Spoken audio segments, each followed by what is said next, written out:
And in Heels is a motivational, inspirational, and educational podcast for women entrepreneurs. Let's learn from each other, laugh with each other, and support each other so we can all succeed together.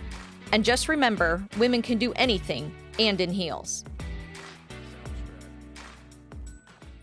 Welcome to this episode of And in Heels. Morgan and I are absolutely thrilled today to be accompanied by Lisa Gilmore, who is a friend and peer from St. Pete. Lisa is both the founder and heartbeat behind Lisa Gilmore Design. Welcome, Lisa. Hi, thank you. So happy to be here. So tell us a little bit more about yourself and what you're up to these days. So I'm Lisa Gilmore of Lisa Gilmore Design. I own a full service interior design studio here in St. Petersburg.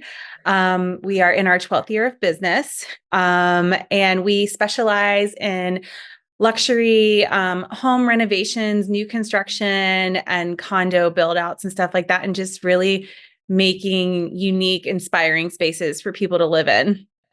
Love that. Amazing. Love That's that. And great. Lisa's work is beautiful. If anybody has not had an opportunity to see her Instagram or her social media, I mean, just your imagery and your brand is so on point. Thank you. Thank And every time I see one of your images or your photos, I'm like, I know who that is without even looking at the name. Like you just That have makes such a me distinct happy. style. Yes. Thank you. That Yes, makes me happy. you really, really do. That was my goal starting my business, was like whenever people thought of interior design, like Lisa Gilmore goes hand in hand. And like I never wanted to Yes. do things that were repetitive, but that had a strong voice.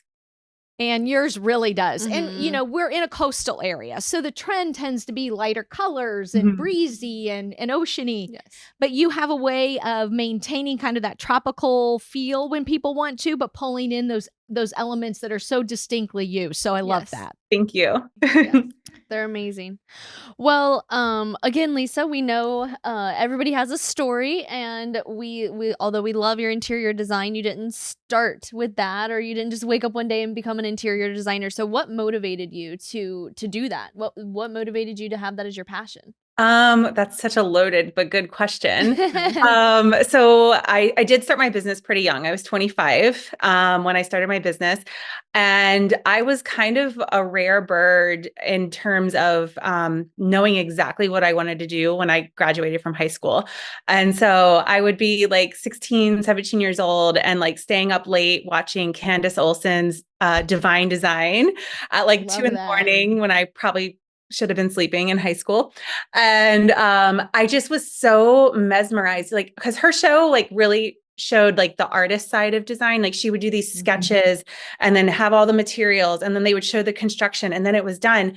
And it was the first time that I realized like you could be an artist in so many ways other than just two-dimensional art, which I paint it and I do all those things. And so it really piqued my interest. And so then pretty spot on. Like from when I was like 17, I knew I wanted to be an interior designer. And I went to So design awesome. school straight out of high school. And it was not an easy road. I did not have support from my immediate family. They all thought I was crazy and I would be broke the rest of my life. Um, and I fast tracked and I got my first design job when I was 19. I worked at a design Wow. studio in Lakeland, where I'm from, Lakeland, Florida. And then I knew there was just something outside of the box that I had been raised in Lakeland, Florida. Mhm. And I discovered Chicago and the design scene there. And I got a job with a great boutique design firm when I was 22. And I moved there and Wow. worked for Yeah. her and just soaked up all the things, and then came back to Florida, picked St. Petersburg, and launched my company very naively. All by 25. My Yeah. gosh, girl, you were like overachiever here. Yeah, it's kind of crazy, honestly. But at 25, you open a business and everybody has a story, Mhm. and it's not always easy. So No. then what?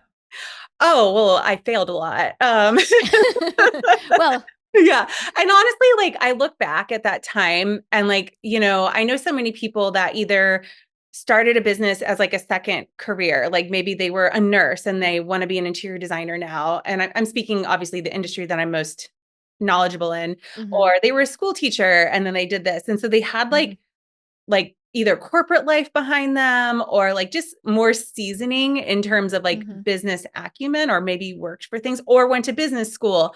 And I was just naive and a kid with a dream. And like, honestly, like as much as it was a hard spot of learning, I would not change it for a second, because it was like I was just so wide-eyed and ready to make it change and make waves and like bring color and bring pattern and bring all these things to this area that was seashells and blue and white. So there was a lot of mistakes, and I failed miserably on the bookkeeping side of things. I messed up so many things on like the business running side of it, and that's when I really had to learn, you know, you need a team that can back your talents, because if you don't have that, like you're just going to keep failing. And that is so true. And I think we surround ourselves by good people because we can't possibly know everything. And I think that's one mistake a lot of business owners make, is they think, oh, I went into business, I should know this. Well, how would you know something you haven't learned about before or been educated about before? Yeah, you're so right, Kelly. And I think because I was so young, I didn't have the resources or like the circle of people to be around, because everyone, when I was, 25 years old, people were still like partying and, doing silly things. And I was like over here making a website by myself. And so I didn't even have that circle of mentorship really to look up to. So I failed a lot, which in the end worked out, It did. It did. Now, your personal life interwove into that. Oh, yeah. Obviously, we are humans outside of our companies. Yeah. And so we have those personal lives and those business lives, and they sometimes meet and are very harmonious. And sometimes things happen, life happens. So tell us a little bit more about kind of those pivotal moments in your journey. Yeah. It's so interesting that you just use the word harmonious, because that's my word for this year is harmony. Oh, nice. Nice. And so, yeah, you're right. And because I was very young and very like, my eye was on the prize. I was going to be this interior designer. I knew what I wanted. Things did fail. I was previously married, and it was a great relationship until it wasn't. And looking back, I can see like I got married and I started a business within the same 6 months of each other. And that's a lot. At 25. At That's 25, a lot to take on. that's a lot. It is. And like now, like back then, if someone would have said this to me, I probably would have laughed. But like a marriage is a job. Like it's a job that you show up to every day, and you have to work and you have to put forth effort. And I think, again, being naive at that age, I thought, oh no, that it should just be easy. Like it takes care of itself. So I can see now in hindsight, like areas where I didn't nurture that first marriage and I was nurturing my business so much, you know what I mean? And so there was a lot of struggle there. But then we got divorced, and it was really a time of like epiphany for me of learning like the strengths that you have to build on. And like we were talking about needing that team. And it was the first time in a long time that like I had to really sit and look at myself and say, okay, you aren't actually financially dependent on your own. Like you did depend more on your marriage for your financial resources than you realized. And I had a small team at the time, not as big as I do now. And so that was like really weighing on me. And so, and I, had to really learn the hard way through a lot of mistakes and filing taxes wrong and doing all those things to get those right bookkeeping and accounting in order and stuff like that. So that way I could thrive. And then interestingly enough, with the failed marriage and realizing that I had this horrible sore spot within me of not being good at that side of business, it actually empowered me even more to be better, because I was just like, well, I have no other option. Like this is it, What else is going to happen, right? Exactly. Yeah. I think though, when we have a weakness like that, or a moment of vulnerability, let's call it, because we all have to learn, right? We don't know more today if you don't learn something new, right? That we're going to be the same person tomorrow. So I think it's all of that journey of learning, because it's almost like sometimes dramatic or traumatic or really severe things have to happen for us to realize, oh, okay, yep, I was on the wrong path, or I just wasn't doing it right. Right, exactly. And then even like to your point, even after all that happened personally, and I got so much in order, just 2 years ago, I was served by the state of Florida for a sales tax audit on something that was completely gray and crazy. And we're like, what is this law? And that was Right. a whole new learning curve. And it wasn't that had my head in the sand. It was just Right. genuinely not knowing Mhm. something, or the law was gray, and having to research and get attorneys and figure out, like, how do we need to do our Mhm. company? Does this make sense for us? So it's like always Yeah. growing and always evolving. Always, always. And with business, you just never know. There are so many things to learn. Mhm. Yeah, it's never ending. Yes, yes, it's never ending. Do you wanna do the inspirational?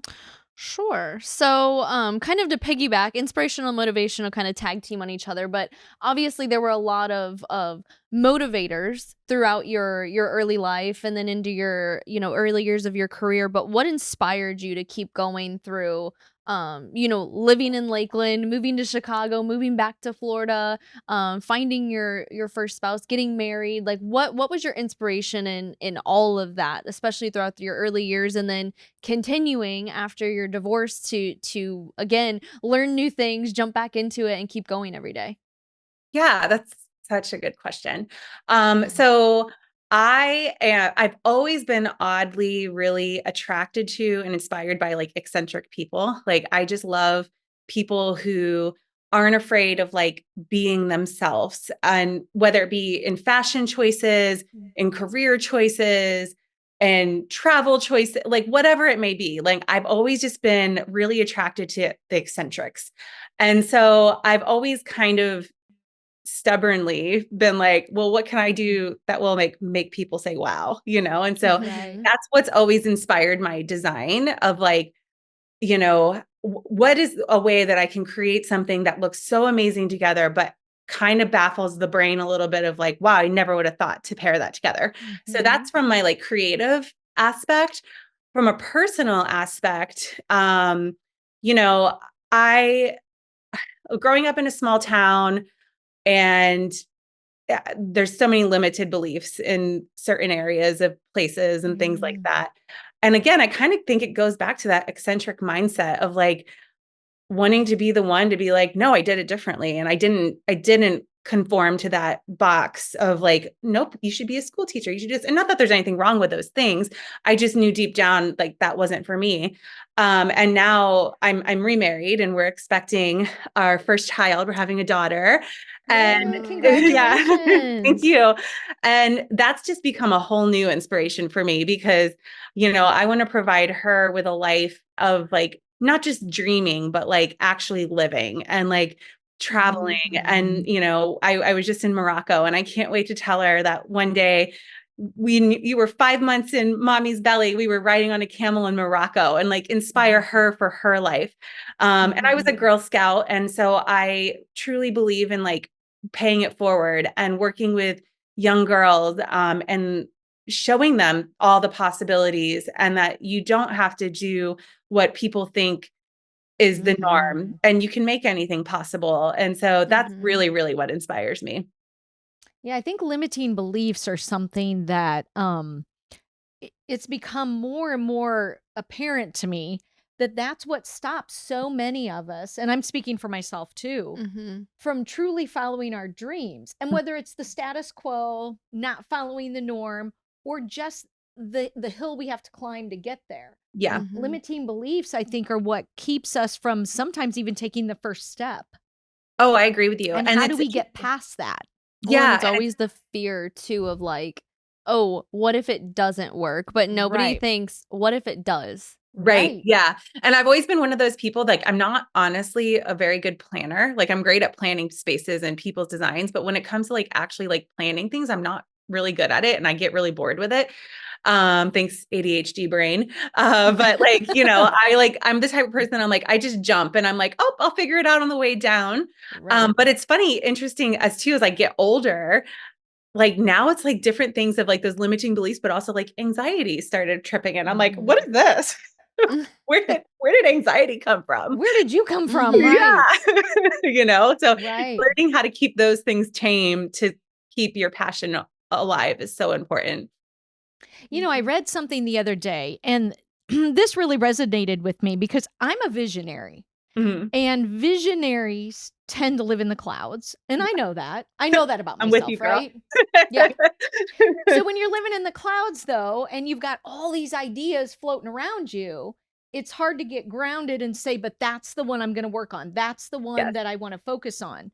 And Morgan, we always joke that I'm Walt Disney and I'm Roy. she's Roy, because like Roy was the numbers guy, and like, Walt, those are great ideas, but how are we going to pay for this? How are we Right, going to do right. it? And Walt's like, we'll figure it out, and did. Yeah. But I feel like when you're visionary, it's hard to know which ones to focus on, like how to Mhm. gain clarity first. Yeah. And that's been a challenge for me. Yeah, I completely agree with you. And it's funny you say that because it'll be 3 years ago this summer, I hired my friend as my director of operations because I was just in a state of like such overwhelm. Our industry was severely hit by COVID, like many, but it was like on so many facets, the construction side, the labor shortage, Oh, everything. I didn't even think about that. My gosh. supply chain shortages, fabrics, foam mills, all these things that go into the components of creating a house were just completely slaughtered. Yeah. And then it was like figuring out those pieces of like making it all come together and then also trying to still be creative. Like I was literally losing my mind. And so I reached out to my friend, Maya, who's now my director of operations, and she has a construction background. And I was just like crying. I'm like, I don't know what to do. Like, I feel like I'm going crazy. I feel like I'm a skeleton. My creativity's gone. And she was like, I can help you. And so that was like a huge step in my company to have a director of operations because exactly what you're talking about with like your head in the clouds and stuff. Like I still have my head in the clouds, but I bring it to her and I'm like, oh, she's my Roy, I guess, I'm like, Everybody needs a Roy. What do we think about this? And my team must love it because I used to come into the office, like after hearing a podcast, like we're doing this totally different. And they're like, oh, here we go again, Right. Oh, you get that too. That is my favorite. Here we go again. Because visionaries do that, right? Yep, we get excited. We're like, and everybody's like, oh God, here it is. Yeah. Like, I heard this brilliant idea. They're like, yeah, but this is really great how we're doing it. I'm like, but we can do it this way too. Right. Right. That makes it's great because it never leaves anything to get stale. But at the same time, it can be overwhelming, even for me, because I'm like, okay, I have this idea and this idea and this idea and this idea, but which one do I do? And which one's the right one?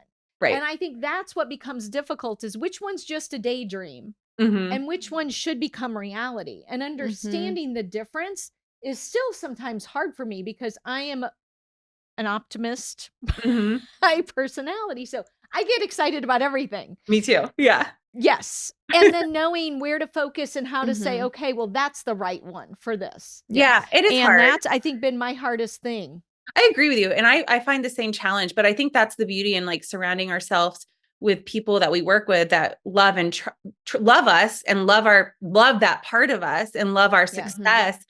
But we trust them to like not come at things with like a negative mindset, but like a little bit of a realistic approach, so it's just like given that trust and love that you have to have with your team. Well, and the other thing I think I've had to learn is if we try something or we investigate something or we study something, it doesn't mean everything was meant to come to life. Some things are there just there for lessons in our journey. And that has given me some, removed some of my limiting beliefs because some of my limiting beliefs I think have come from, well, I tried that and it didn't work. Well, no, you tried that because it was a lesson. It wasn't supposed to work. And it's like, oh, okay. So I think if we can look at things that way, it makes it easier to understand that some of those failures weren't failures. They were lessons. Yeah. Often it's just a perspective shift. Yes. Yeah. Yes. Yeah. That's the when you realize those moments though, those are what makes my heart sing. Yeah. It's like, okay, that's what I was supposed to get out of that. I've got it now. I agree. All right. Do we want to go to education? Yeah. So, a part of And Heels is obviously our educational, and I'm sure there's a lot of education in interior design, although most of it's probably fun and the creativity, but definitely probably parts that you have to stay educated on, and trends and all of that. So what's the best way, two things, that you stay educated in your profession, Mhm. and then is there a way that you like to stay educated in your personal life, if that's a podcast or reading, to get your mind off things or whatever that looks like? Or Yeah. mindset shifts or whatever. Mhm. Yeah. So, yeah, there's a lot of education in interior design. There's things always changing. We focus in residential interior design. And so there's commercial interior design, which is much more heavily, what's the word I'm looking, regulated, and like rules and things like that. But in Probably residential, codes and things yeah, you have to exactly. follow. Yeah. Yeah. In residential, we have that too. And so like, we're always just like keeping on track. And like, I always just say, like, when we're working with a construction team, usually there's like a project manager that's assigned to the project. And I always go to projects and I'm like, listen, like, we play well in the sandbox. Like, there's going to be things I don't know. There's going to be things that you might think I'm crazy for bringing to the table for an idea for this. Let's just promise to communicate, educate, and like do that. So to me, like, open communication is the biggest education tool you can have, and like and I being love that. open to other people's thoughts and ideas and their Mhm. experiences that have brought them to the table with you. So that's one of my biggest things that I always, tell my team and even clients, like when they get frustrated during the construction process, like, well, let's hear it out, so that, and then of course there's always like conferences and, business acumen things that I do to go to and do stuff like that. And then on a personal level, when it comes to education for myself, definitely I listen to some different podcasts. But honestly, it's time outside, it's nature, it's like resetting Love myself. that. It's allowing myself to breathe and like let go of that person that's Lisa Gilmore Design, because that's something else that I really had to realize is like, my name is my brand, my talent is my livelihood. And so sometimes it's really hard to separate those two. Like, one day I might be, wearing heels and dressed amazing and talking design, and the other day I might be at the sports bar eating chicken wings. Like, I'm so many facets. So learning to like nourish all those sides of me and not feeling like one or the other, and living more harmoniously with it. Love Yeah, that. and I think that's love something that we do as well, because we work together so Mhm. closely. So it's hard to be like, "Oh, are we, you know, co-working together? Are you my boss and I work for you?" And are we that relationship, or are we like, "Hey, we're chilling out on the couch watching a movie because it's after 5 o'clock," and that shift, and so we do that as well.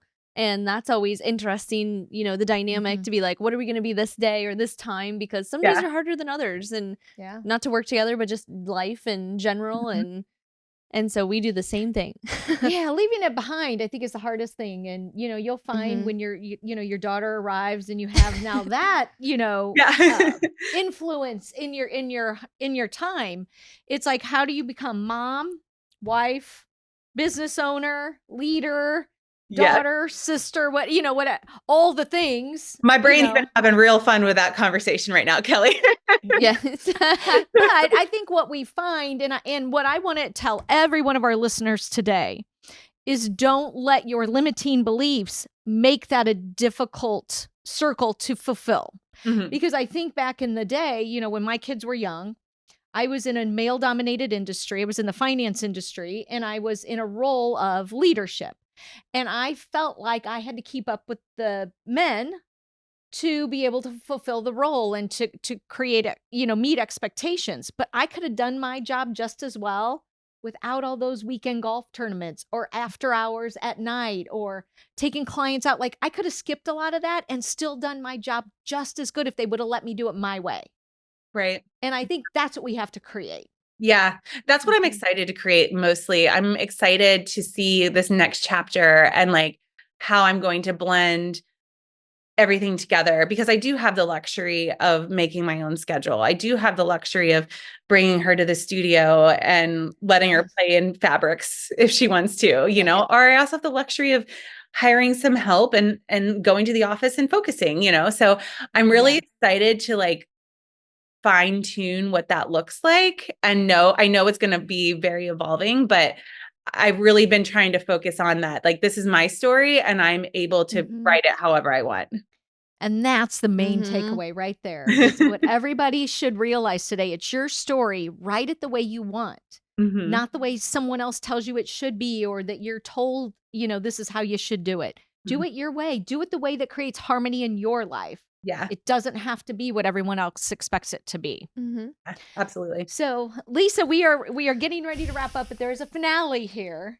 And this finale, all of our guests are asked to leave a really just educational piece or a nugget of information with our listeners that it's going to remember you by. So what is that you'd like to leave our listeners with today?